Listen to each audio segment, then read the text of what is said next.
When she walked across the room, she couldn't feel her feet touching the floor. She couldn't feel anything at all except a slight nausea and a desire to vomit. Everything was automatic now. Down the steps to the cellar, the light switch, the deep freeze, the hand inside the cabinet taking hold of the first object it met.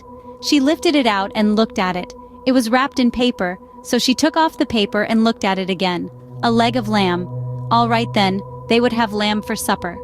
She carried it upstairs, holding the thin bone end of it with both her hands, and as she went through the living room, she saw him standing over by the window with his back to her, and she stopped. "For God's sake," he said, hearing her but not turning round, "don't make supper for me, I'm going out." At that point, Mary Maloney simply walked up behind him, and without any pause, she swung the big frozen leg of lamb high in the air and brought it down as hard as she could on the back of his head. She might just as well have hit him with a steel club. She stepped back a pace, waiting, and the funny thing was that he remained standing there for at least 4 or 5 seconds, gently swaying. Then he crashed down to the carpet. The violence of the crash, the noise, and the small table overturning helped bring her out of the shock. She came out slowly, feeling cold and surprised, and she stood for a while blinking at the body, still holding the ridiculous piece of meat tight with both hands. "All right," she told herself, "so I've killed him." It was extraordinary now, how clear her mind became all of a sudden. She began thinking very fast. As the wife of a detective, she knew quite well what the penalty would be. That was fine. It made no difference to her. In fact, it would be a relief. On the other hand, what about the child? What were the laws about murderers with unborn children? Did they kill them both? Or did they wait until the 10th month? What did they do?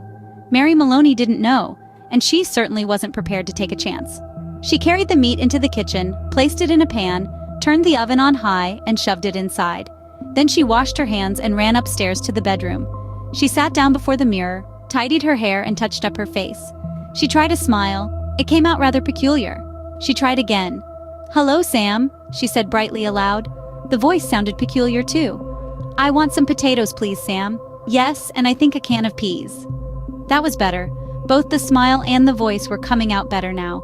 She rehearsed it several times more. Then she ran downstairs, took her coat, went out the back door, down the garden, into the street.